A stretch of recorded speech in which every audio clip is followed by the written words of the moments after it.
Kepada yang terhormat Bapak Presiden Republik Indonesia Prabowo Subianto dan Wakil Presiden Gibran Raka Buming Raka. Selamat siang, Namo Buddhaya.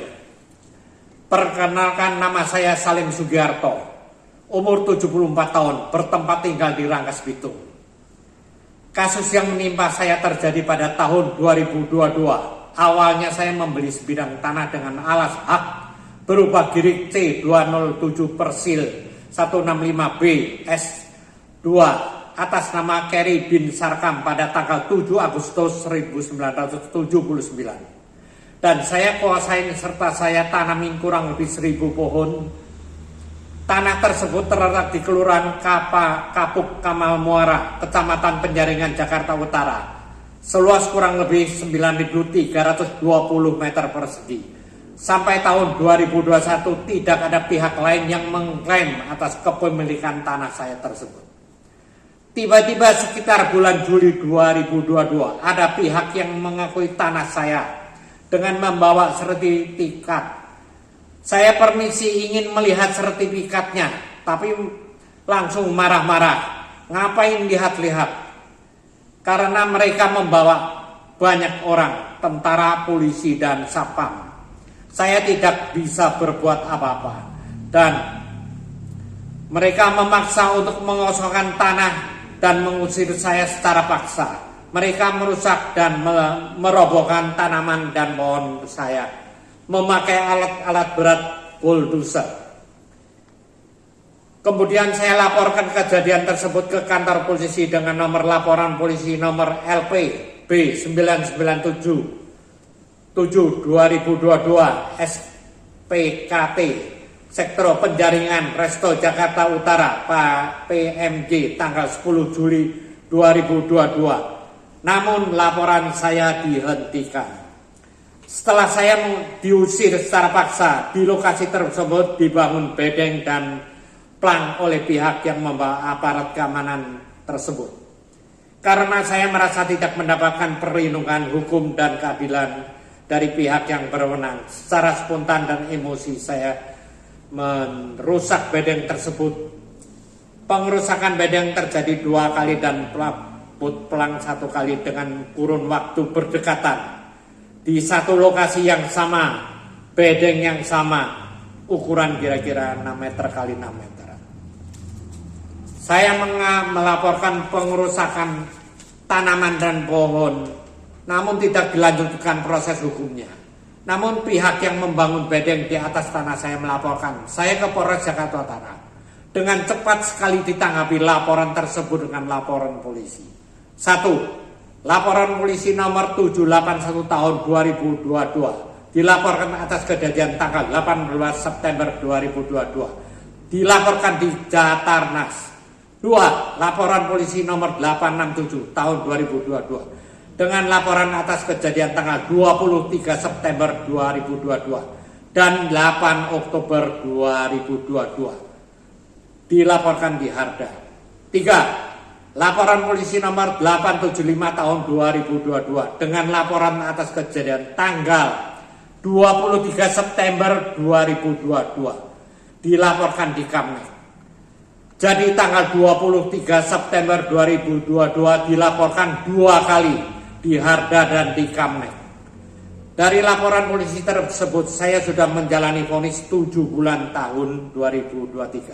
Atas laporan polisi nomor 867 yang dilaporkan ke Harda atas kejadian tanggal 23 September 2022 dan 8 Oktober 2022. Vonis yang kedua saya jalani 8 bulan atas laporan polisi nomor 781 yang dilaporkan ke Jatarnas atas kejadian tanggal 18 September 2022. Namun untuk laporan polisi nomor 875 atas dasar kejadian tanggal 23 September 2022 yang dilaporkan di Kamnek, di mana kejadian tersebut sudah dicantum di laporan polisi nomor 867 tahun 2022 dan saya sudah menjalani vonis 7 bulan.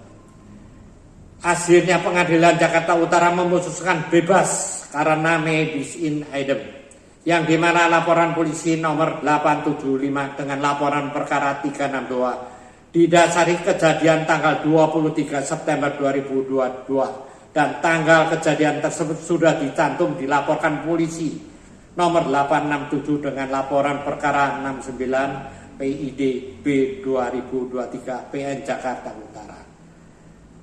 Atas vonis bebas, jaksa penuntut melakukan banding dan puji syukur kepada Tuhan. Pengadilan Tinggi Jakarta Utara menolak banding jaksa di tanggal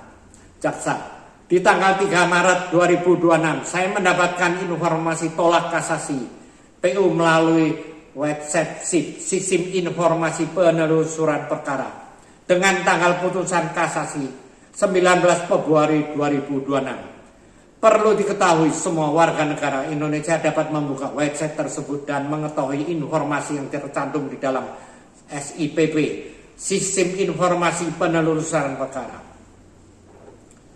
Saya menunggu salinan putusan dari Pengadilan Tinggi Jakarta Utara yang dimana hasilnya tolak kasasi PU, tetapi tidak kunjung datang. Namun kejanggalan mulai terjadi di tanggal 12 Maret 2026.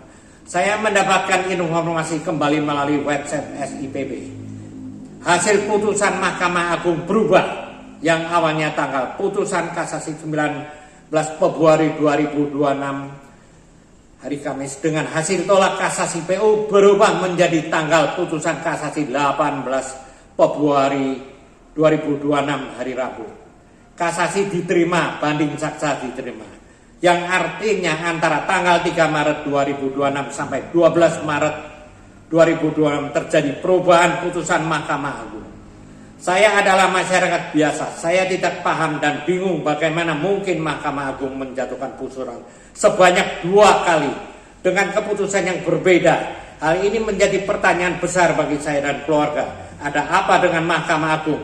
Sebagai benteng terakhir pencari keadilan bisa seperti ini. Saya memohon perlindungan hukum di Indonesia agar keadilan ini benar-benar ditegakkan. Mohon kepada Bapak Prabowo Subianto, Presiden Republik Indonesia, Bapak Gibran Raka Buming Raka, Wakil Presiden Republik Indonesia, Ketua DPR RI, Ketua Komisi 3 DPR RI, Ketua Mahkamah Agung Republik Indonesia, Ketua Komisi Yudisial Republik Indonesia, Bapak Kapolri, Bapak Jaksa Agung Republik Indonesia, serta Menteri ATR BPN Republik Indonesia. Saya memohon perlindungan hukum dan atensi atas masalah ini. Apakah saya layak diperlakukan tidak adil? Saya tidak menyerbot tanah, saya hanya mencoba mempertahankan hak saya. Apakah saya layak dipenjara berkali-kali, bahkan hanya atas dasar kerugian yang tidak sebanding? Kalau perlu saya membayar ganti rugi bedeng yang saya rusak. Nilai bedeng tidak lebih dari 1 juta. Apakah sebanding dengan biaya negara untuk menangani perkara saya selama di kepolisian, kejaksaan, dan tahanan? Dan saat ini mengapa bisa terjadi hasil keputusan kasasi bisa berubah tanpa adanya persidangan ataupun berita acara? Bagaimana dengan nasib orang lain yang tidak mengerti sistem dan teknologi? Ada apa dengan sistem hukum di negara kesatuan Republik Indonesia? Saya memohon keadilan dan kebenaran proses hukum yang saya jalani. Saya meminta bantuan kepada para kerabat, saudara-saudara, teman-teman, dan kepada seluruh masyarakat Indonesia untuk dapat menyampaikan video ini kepada para pejabat pemerintah yang berwenang. Terima kasih. Namo Buddhaya. Selamat siang, salam sejahtera untuk kita semua. Namo Buddhaya. Kepada yang terhormat Bapak Presiden Republik Indonesia, Bapak Prabowo Subianto yang saya cintai. Kepada yang terhormat Hakim Agung pada Mahkamah Agung Republik Indonesia di Jakarta yang saya muliakan. Nama saya Elis Triana, putra daerah, tinggal di Lebak, Rangkas Bitung, Banten, sebagai istri dari Bapak Salim Sugiharto. Mohon keadilan yang seadil-adilnya ditegakkan untuk suami saya, Bapak Salim Sugiharto. Di umur yang telah sepuh ini, sudah 70 tahun lebih. Divonis 2 kali, 7 bulan dan 8 bulan sudah dijalankan. Sekarang yang ketiga timbul keputusan kembar dari Mahkamah Agung. Seharusnya di keputusan yang kedua itu pun tidak harus terjadi karena sudah lebis idem. Sekarang minta yang ketiga. Hanya bongkar pelang dan bedeng yang nilainya tidak seberapa. Tapi saya yakin dan percaya karena negara kita ini, Republik Indonesia, mempunyai Undang-Undang Dasar 45. 1. Ketuhanan yang Maha Esa. 2. Kemanusiaan yang adil dan beradab. 3. Persatuan Indonesia. 4. Kerakyatan yang dipimpin oleh hikmah kebijaksanaan dalam permusyawaratan perwakilan. 5. Keadilan sosial bagi seluruh rakyat Indonesia.